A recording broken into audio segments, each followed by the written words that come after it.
안녕하세요. 2019년 5월 5일 골라드는 뉴스룸의 일요일 책방 북적북적입니다. 저는 3주에 한 번씩 찾아뵙는 조지현입니다.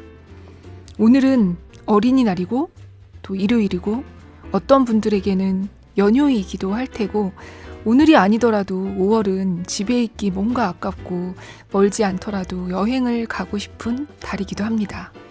오늘은 저의 최애 여행 에세이를 갖고 왔습니다. 세상엔 많은 여행책이 있지만 저는 이분의 이 책이 그렇게 좋더라고요. 카피라이터 김민철님의 모든 요일의 여행입니다. 먼저 낭독을 허락해 주신 김민철 작가님께 감사드립니다. 저는 작가님의 팬이에요. 김민철님은 책 날개에 쓰인 소개를 잠시 읽어드리면 남자 이름이지만 엄연히 여자, 카피 한 줄 못 외우지만 엄연히 카피라이터, 그 흔한 공모전 한번 안 해보고 광고에 대해 아무것도 모른다는 이유로 잡다한 것들에 대해서는 어렴풋하게 안다는 이유로 2005년 광고 대행사 TBWA 코리아의 카피라이터가 됐다. 광고를 너무 몰라 회의 시간 치밀한 필기를 시작했고 그 회의록을 바탕으로 우리 회의나 할까? 라는 책을 냈다. 기억력이 너무 나빠 평소에 다양한 기록을 시작했고 그 기록을 바탕으로 모든 요일의 기록이라는 책도 냈다. 12년째 박웅현 CCO 팀에서 일하며 SK텔레콤 사랑을 향합니다. T 생각대로 T, 이 편한 세상 진심이 짓는다. SK이노베이션 혁신을 혁신하다. 일룸 가구를 만듭니다 등의 캠페인에 참여했다. 몇 초만이라도 사람들의 마음을 얻기 위해 몇 달 동안 고민하는 세계에서 하루하루 살고 있다. 네, 이렇게 소개도 있습니다. 저는 이분의 명성은 익히 들었으나 책은 늦게서야 읽었어요. 작년 여름에 방금 소개에도 나왔던 모든 요일의 기록을 읽고 아니 이분 책을 내가 왜 안 읽었었지? 하고서는 다른 책들도 읽었는데요. 모든 요일의 여행은 2016년에 처음 나와서 지금 14쇄를 찍었네요.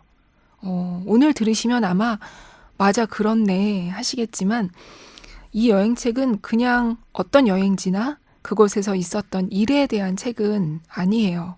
대신 그것보다 훨씬 중요한 것에 대한 이야기라고 생각합니다. 책은 서너 장, 대여섯 장 이렇게 에세이 여러 편으로 이루어져 있는데요. 오늘은 먼저 제일 첫 번째 글, 일상을 떠나 일상에 도착하는 여행부터 일부분을 발췌해서 읽어볼게요.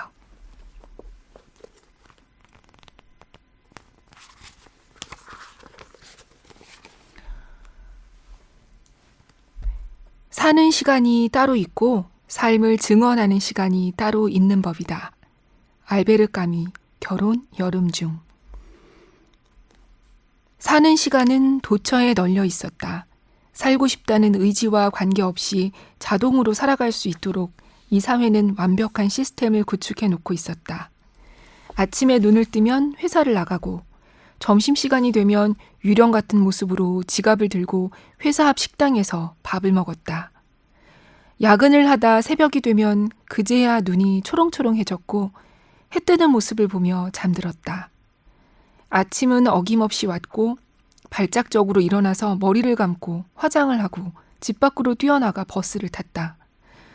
이렇게 살아야 할까 매일 고민을 하면서도 결국 정신을 차려보면 나는 출근길 버스 안에서 졸고 있었다. 삶은 엄청난 결단을 내리지 않아도 그냥 사라지는 것이었다. 5명의 팀 사람들 중 3명이 우울증과 목 디스크 또는 허리 디스크 진단을 받았다. 그냥 가만히 있었으면 그렇게 계속 사라질 텐데 우울해도 목이 불편해도 허리가 아파도 어떻게든 사라질 텐데 팀장님은 과감하게 한 달 휴가를 선언했다. 이렇게 사는 건 사는 게 아니라고 말했다. 그러면서도 정작 그는 쉬는 방법을 알지 못했다. 이런 삶이 아닌 다른 삶이 있다는 것은 알지만 정작 그는 자신의 삶을 다른 방식으로 바꾸는 법을 알지 못했다. 팀장이 그러할진데 팀원들이라고 다를 바는 없었다. 하늘에서 뚝 떨어진 한 달의 휴가 앞에 모두들 우왕좌왕했다. 나는 믿기지 않는 행운 앞에서 입을 딱 벌리고 있다가 정신을 차리고 컴퓨터 앞에 앉았다. 여행사 사이트에 접속했다. 도쿄행 티켓을 구매했다. 4월이었고 도쿄가 생각났다. 그곳엔 친구가 살고 있었다. 왜 도쿄냐고 사람들이 물었다. 늘 도쿄에서 딱 한 달만 살아보는 게 소원이었다고 대답했다. 실은 도쿄가 아닌 다른 곳이어도 상관없었다. 다만 나에게는 삶을 증언하는 시간이 필요했을 뿐이다. 그냥 사는 것만으로는 삶을 증언하기에 턱없이 부족하다는 사실을 나는 이미 깨닫고 있었다. 네, 그래서 저자는 도쿄로 갑니다. 22일 동안 친구 집에 머물게 되는데요. 22일, 방금 전에 한 달 휴가, 부러우시죠? 저도 이 부분에서 매우 부러웠습니다. 저자는 도쿄에서 아무 계획도 없고 해야만 하는 일도 없는 이 저자의 표현을 빌자면 오직 나를 위해서 나의 시스템을 스스로 구축해내야 하는 시간을 갖게 돼요. 그리고 무작정 아무 지하철역에 내려서 아무 골목을 걷고 아무 가게에 들어가 커피도 마시고 그 풍경을 찬찬히 봅니다. 딱히 해야 할 일이 있는 것도 아니었고 꼭 가야 할 곳이 있는 것도 아니었다. 하지만 일상에 대한 강박관념에서 벗어나기 위해 떠나온 여행에서 나는 또 뭔가를 해야만 한다는, 어딘가에 가야만 한다는 강박관념에 사로잡히고 있었다. 머리를 양쪽으로 흔들어 그 생각을 떨쳐냈다. 그리고 나 자신에게 말해줬다. 괜찮다고. 아무것도 하지 않아도 괜찮다고. 여기는 서울이 아니라고. 오롯이 너의 시간이라고. 저녁이 될 때까지 계속해서 걸어다녔다. 지하철역에서 다시 친구를 만났다. 집 근처에서 저녁을 사 먹고 마트에 들러서 찬거리를 샀다. 매실 장아찌도 사고 연어도 사고 캔맥주도 여러 개 샀다. 일본식 아침을 해먹자며 친구와 낄낄댄다. 그러다 문득 이 순간을 찾아 내가 도쿄까지 왔다는 걸 알아버렸다. 이 순간이 서울에서 내가 그토록 원하던 일상이라는 걸 알아버렸다. 회사 갈 걱정에 이불 속에서부터 소리를 지르지 않아도 되는 일상. 이른 아침 단박에 깰 수 있고 왠지 억울한 심정을 가지지 않아도 되는 일상. 출근길에 삼각김밥이나 우유를 입에 쑤셔 넣지 않아도 되는 일상. 집에 들어오기 전에 내일 먹을 음식을 간단하게 장 볼 수 있고 피곤하다며 멍하게 TV 앞에 앉아있지 않아도 되는 일상. 이것도 해야 하는데 저것도 해야 하는데라며 강박관념에 사로잡히지 않는 일상. 정직하게 몸을 움직이고 머리는 잠시 쉬게 만들 수 있는 일상. 피곤해진 몸 덕분에 끊임없이 돌아가지 않아도 되는 머릿속 덕분에 이른 시간에 잠을 청하게 되고 그리하여 다시 일찍 일어날 수 있는 일상. 일상을 벗어나 여행을 하러 온 곳에서 나는 비로소 원하던 일상의 리듬을 찾는 중이었다. 어쩌면 원하는 일상을 살아가는 것만으로도 그 안에서 행복을 찾을 수만 있다면 우리는 우리의 삶을 충분히 증언할 수 있을지도 모른다. 나는 인간으로서 내가 맡은 일을 다했다.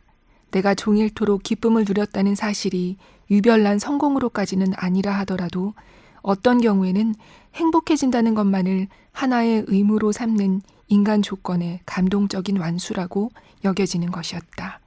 알베르 까뮈 결혼 여름 중. 일상에서도 이렇게 행복을 찾을 수 있다면 우리는 멀리 가지 않고도 삶을 증언할 수 있을지 모릅니다. 김민철 님이 이 저자분이 직장인이기 때문에 더 공감이 되는 부분들이 있었어요. 뭐 작가나 여행 전문 기자나 아무튼 직장인이 보기에는 그래도 좀 자유로워 보이는 사람이 아니라 시간 맞춰 출근해서 머리를 싸매고 스트레스 받는 직장인의 마음이 이 책 전반에 흐르고 있습니다. 그런데 우리가 여행을 가면 또 그곳이 오매불만 그리던 곳이라면 더더욱 여기서만은 다 계획대로 착착 잘 되고 행복해야 할 것 같은 강박이 생기기도 하잖아요. 그런데 꼭 그래야만 하는 걸까? 질문을 던지는 글로 가보겠습니다. 제목은 반성문을 쓰는 여행이에요. 풀밭에 누워 자는 남편을 보며 나는 나 스스로가 한심하고 또 미워서 견딜 수가 없었다. 도대체 뭘 보려는 건가? 뭘 이렇게까지 보려는 건가? 나는 노트를 꺼냈다. 반성문을 써내려갔다. 왜 늘 이 모양이지? 파리는 왜 계속 나에게 숙제가 될까? 난 왜 포기하지 못할까? 왜 유독 파리에서는 적당히 템포 조절하는 법을 배우지 못하는 걸까? 적은 보이지 않았다. 아니, 오히려 그들 안에 있었다. 그들을 타락시키고 부패시켰으며 황폐화시켰다. 그들은 속고 있었다. 그들은 자신들을 조롱하는 세상에 충실하고 고분고분한 소시민이었다. 파리에만 도착하면 조르주 페렉의 소설 속 주인공이 된 기분이 들었다. 이상하게 파리에서는 그랬다. 물질에 대한 욕망과 그럴싸해 보이고 싶다는 욕망, 누구에게 보여줘도 부러워할 만한 여행을 만들고 싶다는 욕망에 나는 어쩔 줄을 몰랐다. 4년 전 혼자 파리에 왔던 때가 떠올랐다. 그때 내게 파리는 거대한 숙제였다. 대학교 때 잠깐 와본 걸로 나는 파리를 내 고향으로 여기고 있었으니 다시 가는 파리는 무조건 최고여야 했다. 내 고향이니까.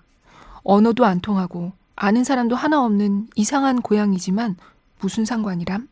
무작정 정보를 수집했다. 인터넷에도 책에도 파리에 대한 정보는 넘쳐 흐르고 있었으니 어려운 일 하나 없었다.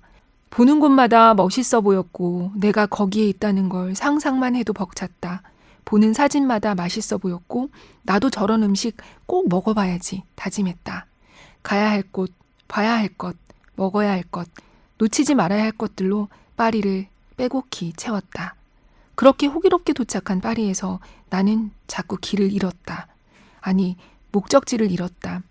가야 할 곳이 너무 많았기에 나는 어디를 가야 할지 몰랐다. 먹어야 할 것이 너무 많았지만 겨우 찾아가서 먹은 것들은 모두 의아한 맛이었다. 이걸 위해서 왜 여기까지 라는 생각을 억지로 밀어냈다. 맛있어야 했다. 나는 행복해야 했다. 파리에 왔으니까. 어떻게 내가 여기까지 왔는데 안 행복할 수 있겠는가? 어떻게 감히 행복을 의심할 수 있겠는가? 어느새 나는 행복을 연기하는 배우가 되었다.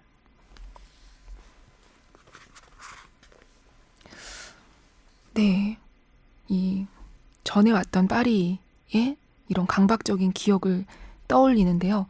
그래서 결국 작가는 이 남편과 불꽃놀이를 끝까지 봤을까요?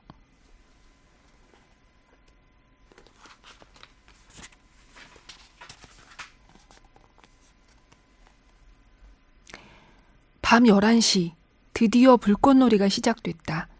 짐을 챙겨 에펠탑 바로 아래로 갔다. 에펠탑에 처음 보는 얼굴이 시작됐다. 조명이 반짝였고 불꽃이 터졌고 연기가 깔렸다가 또 조명색이 바뀌고 음악이 바뀌고 불꽃은 연신 펑펑거렸다. 그렇게 15분쯤 그 불꽃을 보고 있었던 것 같다. 아직 끝나려면 한참 남은 것 같았지만 단호하게 돌아서며 그에게 말했다. 이제 됐어. 집에 가자. 나는 남편의 손을 잡고 불꽃을 등지고 걷기 시작했다. 내 등 뒤에서 파리는 내내 쿵쾅거렸고 하늘빛은 이렇게 저렇게 바뀌었고 불꽃놀이가 만들어내는 빛이 파리 건물들의 진한 그림자를 만들었고 건물 벽마다 불꽃 그림자들이 펑펑거리며 만들어졌다가 지워지기를 반복했다. 나는 한 번도 뒤돌아보지 않았다. 계속 지하철역을 향해 걸어갔다. 걸으면서 계속 나에게 말했다. 내가 또 잊어버릴까봐 거듭해서 꼭꼭 씹어 말했다. 다시는 오늘 같은 날을 만들지 말자. 속도를 줄이고 욕심을 줄이자. 너무 많이 안다는 것은 아무것도 모르는 것과 같은 이야기다. 그 독약을 섣불리 마셔선 안 된다. 지도와 정보를 내려놓자.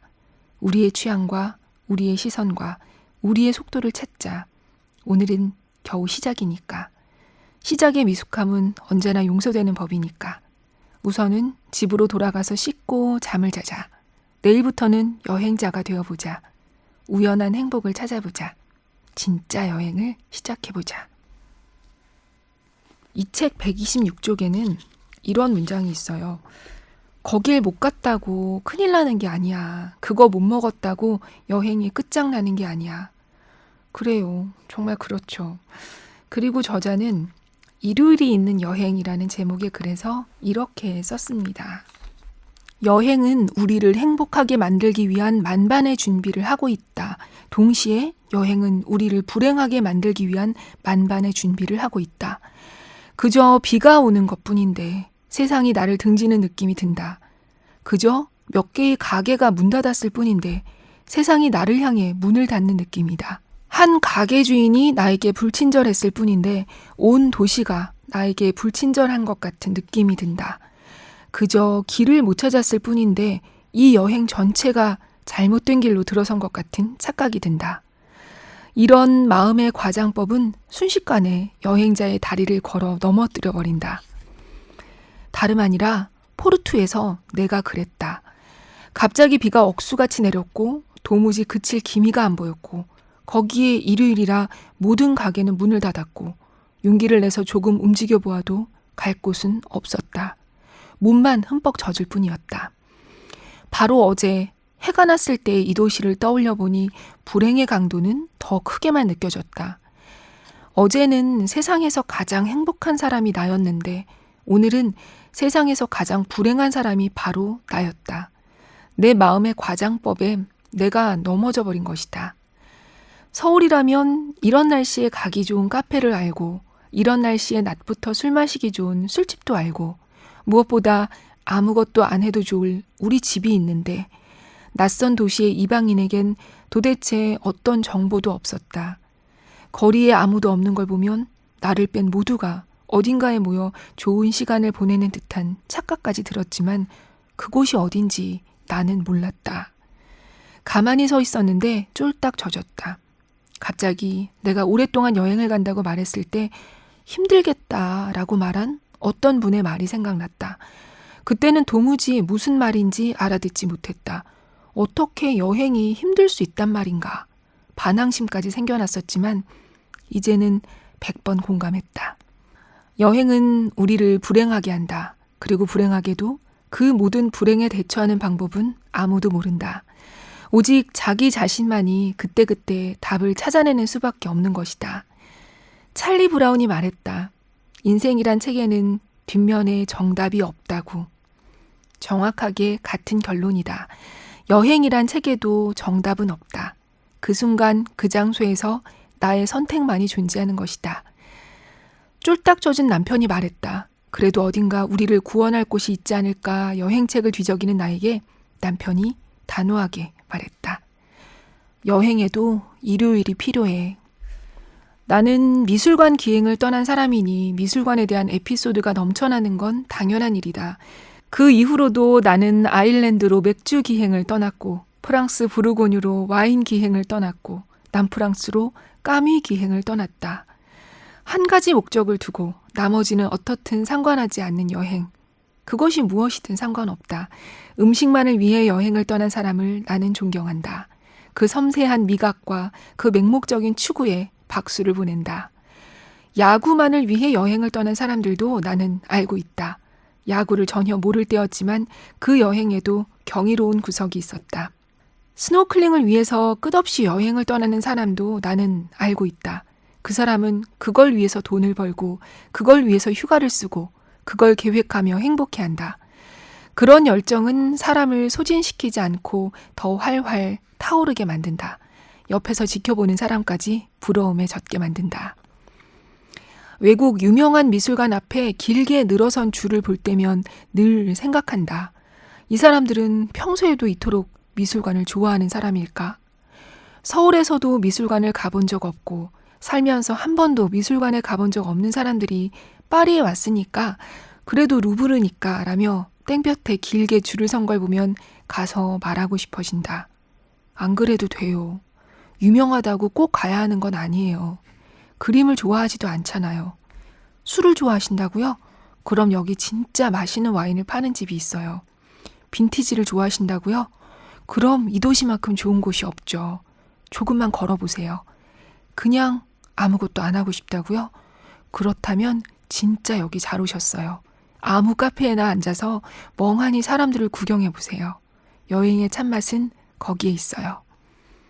좋아하는, 내가 좋아하는, 남들과 상관없이 내가 사랑하는 바로 그것을 위해 여행을 떠나는 것. 어쩌면 그것을 찾는 것만으로도 남들과는 다른 여행의 출발선에 서게 될 것이다.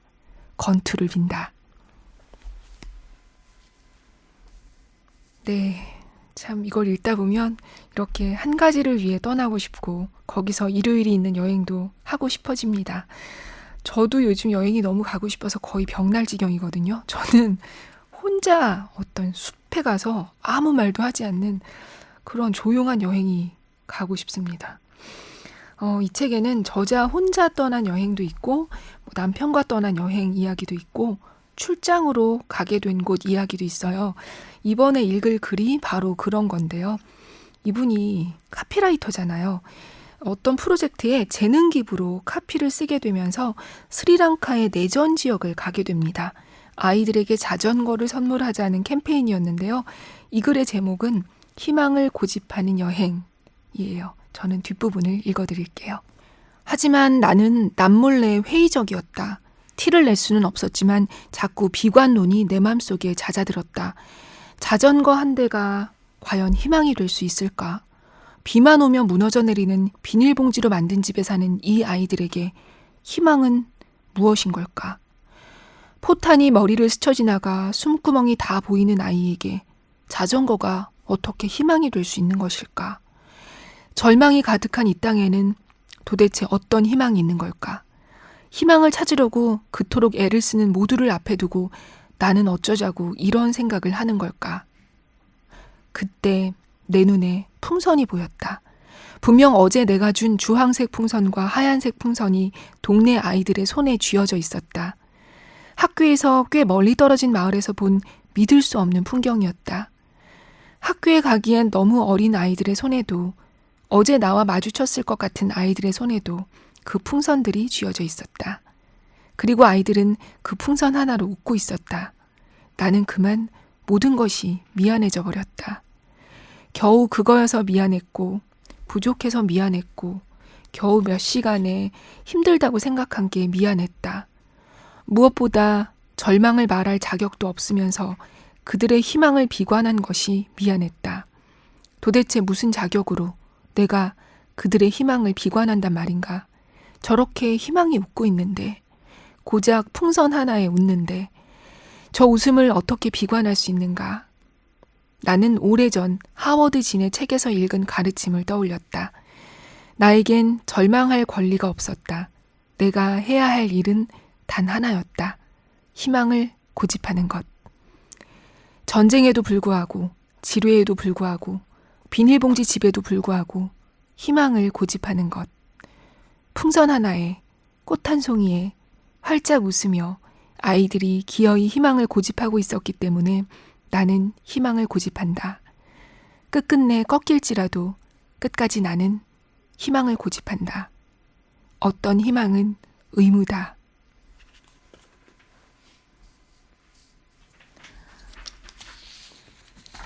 네. 그리고 이 책에는 이렇게 멀리 떠나는 여행 얘기만 있는 건 아니에요. 우리가 매일 지나치는 공간을 통해서 진짜 여행의 의미를 생각하게 하는 글, 대학로 그 밤의 여행이라는 글로 가보겠습니다. 매일 가로수길로 출근한다. 1년을 못 채우고 그만둔 첫 회사도 가로수길이었으니 도합 13년을 매일 가로수길로 출근하는 중이다. 강남이 내게 편안한 적은 한 번도 없었지만 가로수길만은 예외다. 그냥 여기는 회사다. 매일 새로운 건물이 올라서고 새로운 매장이 오픈을 하고 별의별 이벤트들이 피어났다 시든다. 하루는 잘생긴 남자들이 풍선을 나눠주고 하루는 날씬한 여자들이 사탕을 나눠주고 또 그 다음 날은 난데없는 장미꽃이다. 어떤 난리가 일어나도 마음은 동하지 않는다. 여기는 회사인 것이다. 사람들이 줄을 서 있는 빵집 앞을 지나면서도 심드렁하다. 여기가 요즘 유행이래 라는 말에 의아한 표정을 지으면서 익숙한 밥집으로 스며든다. 정작 매일 가로수길로 출근하는 우리는 가로수길에 무관심하다. 당연한 결과일지도 모르지만. 출근길에 제일 자주 마주치는 사람들은 외국인 관광객이다. 실은 출근길뿐만이 아니라 점심시간, 퇴근시간, 그러니까 매 순간 가로수길은 외국인 관광객으로 터져나갈 지경이다. 별다른 풍경도 아니다. 하지만 유독 출근길에 마주치는 외국인 관광객들을 보면 거기에 내 모습이 겹쳐진다.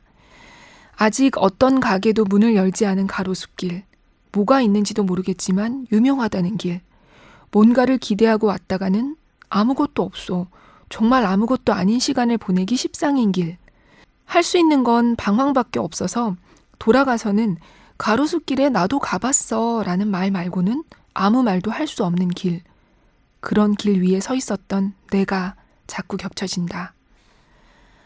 대학교 시험을 보러 서울에 올라왔을 때의 일이다. 시험이 끝났고 그냥 내려가긴 아깝고 나는 동생과 같이 대학로에 갔다. 서울에 왔으니까 대학로 정도는 가줘야 할 것 같았다. 대구의 고등학생이었던 나는 순진하게도 대학생들은 전부 거기서 노는 줄 알았다. 오죽하면 이름이 대학로일까 싶었다. 해가 저문 대학로에 도착해서 나는 자꾸 쪼그라들었다. 어디 가야 할지도 몰랐고 뭘 해야 하는지도 몰랐다. 유명하다는데 뭐가 유명한지를 알 수 없었다. 번쩍번쩍거리는 네온사인들 아래를 그냥 걸어다녔다. 아무것도 없네 라고 호기롭게 말해버렸지만 나는 당황하고 있었다. 동생도 옆에 있는데 누나인 내가 뭐라도 해야 하지 않을까. 뭘 사기라도 하자 싶어 길거리 매대에 섰다. 뭘 팔고 있었던 걸까? 기억나지 않는다. 뭘 샀던 것 같은데 남은 기억이 없다. 다만 기억나는 건 서울말을 쓰려고 했지만 영락없는 대구 사투리를 쓰고 있었다는 것. 그래서 동생이 그 이후로도 아주 오랫동안 그 어색한 말투를 흉내내며 나를 놀렸다는 것. 그 정도만 생각난다. 하지만 대구에 돌아와 친구들에게는 이렇게 말했다. 나 이번에 대학로 가봤잖아. 진짜 별거 없대. 뒷골목으로 들어가 볼걸. 커피 한 잔이라도 마셔볼걸. 그러니까 뭐라도 해볼걸 이라는 생각은 나중에 겨우 떠올랐다. 아주 오랜 시간이 지난 후에. 유명하다니까. 꼭 가야 한다니까. 뭐가 있을 것 같으니까. 바쁜 여행 중에 시간을 쪼개서 도착하는 곳들은 늘 우리에게 등 돌리는 기분이다. 너무 일찍 왔다며 문 닫고, 너무 늦게 왔다며 불 끄고, 사람이 많다며 눈도 안 마주쳐주고, 방황하는 나에게 관심조차 없는 유명한 곳들.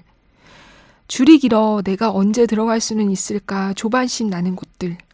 이제 막 설레기 시작한 마음에 찬물을 끼얹는 곳들. 어디를 여행하더라도 꼭 한 번은 대학로에 그 밤에 도착하게 된다. 어김없이 작아진 마음으로, 흔들리는 눈빛으로. 할 수만 있다면 그날 대학로의 나에게 말해주고 싶다. 망설이는 건 너의 잘못이 아니라고. 더듬거리는 건 당연한 거라고. 거기에 기죽을 필요는 없다고. 그리고 어쩌면 네가 원하는 대단한 것은 거기에 없을지도 모른다고. 유명한 이름을 너무 크게 생각하지 말라고. 나 거기 가봤어 라는 말만큼 공허한 말은 없다고. 그러니 길을 건너 골목으로 들어가 보라고. 깊숙이, 더 깊숙이, 이름이 사라질 때까지. 누군가가 갑자기 뛰어나와 너를 환영해 줄지도 모른다고. 상상하지도 못한 미소는 거기에서 너를 기다리고 있을지도 모른다고. 진짜 여행은 그곳에 있다고. 여행은 사전에서 찾아봤어요. 나그네려에 단일 행자를 씁니다. 갈 행자. 우리는 결국 나그네니까 우리가 다니는 건 결국 다 여행이지 않을까 싶어요. 이 책은 오늘 들으셨듯이 여행의 의미, 또 여행에 임하는 자세, 그래서 발견하는 일상의 소중함을 말해주고 있는 것 같습니다. 오늘 처음에 읽어드렸듯이 여기서 행복할 것에 대한 얘기입니다. 매일 더 부지런한 동네 여행자가 되자고 마음을 먹는다. 멀리 떠나는 것만이 여행은 아니니까.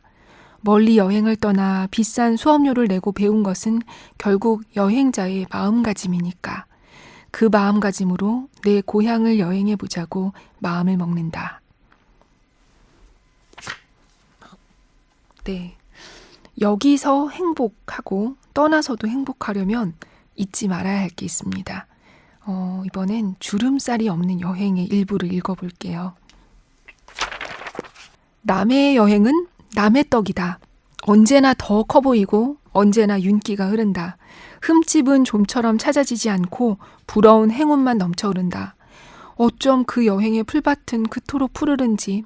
남의 여행을 직접 이야기로 듣는 시대를 지나 이제 블로그에서 각종 SNS에서 남의 여행을 보게 되면서 이 증상은 좀 더 심각해진다. 앞뒤 맥락 따위 존재할 수 없는 그 찰나의 사진 한 장을 보며 우리는 여행에 필연적으로 존재할 수밖에 없는 주름살을 제거해버린다. 저 여행은 모든 것이 풍족해. 저 여행은 커피잔에 떨어지는 빛 하나까지 어쩜 저렇게 완벽할까. 저 사람은 내내 행복하기만 할 거야. 같이 간 사람이랑 싸우는 일도 없겠지. 돈이 왜 부족하겠어. 돈이 부족하다면 저런 걸 사지도 못하지.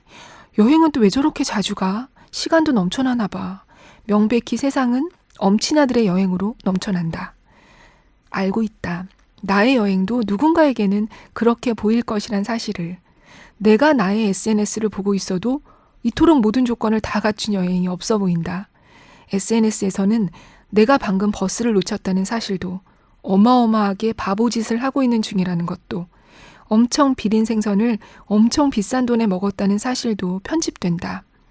잘 재단된 사진과 함께 올라가니까 나조차도 내가 완벽한 여행을 하는 중이라고 착각을 하게 된다. 모든 조건을 다 갖춘 여행자라는 착각까지 하게 된다. 사진 밖의 나는, 현실의 나는 언제나 어김없이 햇빛 알레르기와 싸우는 중인데 말이다. 햇빛 알레르기에 좋은 점이 존재할 수 없는 것처럼 모든 것이 완벽한 여행도 존재하지 않는다. 완벽한 여행은 오직 남의 SNS에만 존재할 뿐이다. 지금 이 사진은 어떤 풍경으로 보이는가? 고즈넉한 시골길 위에서 귀여운 강아지들이 노니는 풍경? 사실 온 동네 개들이 동시에 몰려나오며 미친 듯이 짖어 뒷걸음치며 도망가는 중이었다. 물론 이 사진도 나의 SNS상에서는 평화로웠다. 네, 여기서 저자가 말한 사진이 책에 실려 있는데요. 아주 조용하고 평온해 보이는 초록빛 마을에 개가 4마리 정도 보입니다. 사진만 보면 완벽하게 평화롭습니다. 네, 완벽한 여행도, 완벽한 인생도, 완벽한 직장도, 완벽한 가족도 모두 남의 SNS에만 존재하는 것 아닐까요? 책 안에 가지런히 정리되는 여행 같은 건 없다. 여행은 언제나 구멍난 양말 같고 단숨에 들이켜는 커피 같고 마른 빵 조가리 같았다가 하얀 식탁보 위의 식사 같고 기포가 뽀글뽀글 올라오는 샴페인 같았다가도 순식간에 구정물로 변해버린다. 그리하여 평생 결코 모를 어떤 것에 대해 말하라고 한다면 나는 여행을 말할 것이다. 여행이야말로 나는 진짜 모르겠다고. 모르니까 계속할 수밖에 없다고.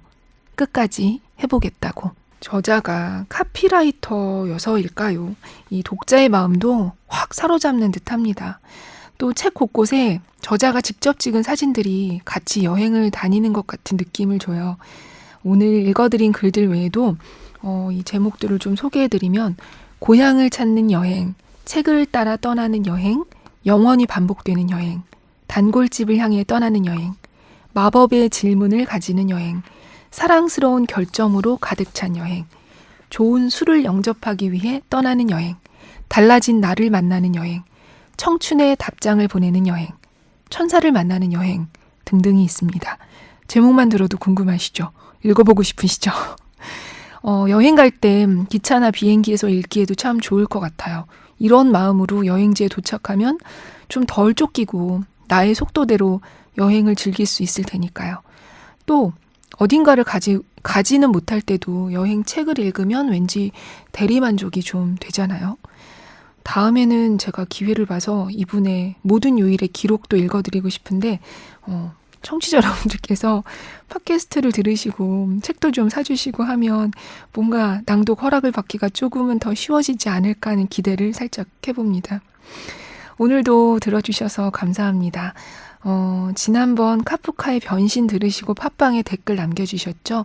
채원석영님께서 100페이지 읽다가 기억 안 나서 포기. 저만 그런 게 아니었단 위로를 받네요. 이름 길고 어려워서 포기한 톨스토이 고전들도 꼭 부탁드립니다. 이렇게 써주셨습니다. 그리고 그레고르부터 가죽까지 사람들의 변신의 폭과 속도와 대상이 시절을 떠나서 다를 게 없다는 그 대가의 메타포에 감탄을 합니다 라고 해주셨습니다. 그 좋은 책, 나쁜 책, 이상한 책 님께서는 읽지는 못했었는데 이름만 들어보고 이번에 들으니까 흥미진진하다고 해주셨어요. 네, 다음에 또 세계문학 해볼게요. 참, 그리고 북적북적은 유튜브로도 보실 수 있어요. 비디오로 보면 뭐 더 좋은 점이 있느냐? 라고 물으신다면 그런 건 아니지만 혹시 나는 유튜브가 좋다 하시는 분들은 유튜브로도 보실 수 있습니다. SBS 모바일 24라고 저희가 이번에 새로 시작한 그 24시간 채널에서 보실 수 있다고 합니다. 네, 그럼 저는 여기서 인사드리겠습니다. 여행하는 것 같은 일상 보내시고요. 저희는 3주 뒤에 또 만나요. 안녕히 계십시오.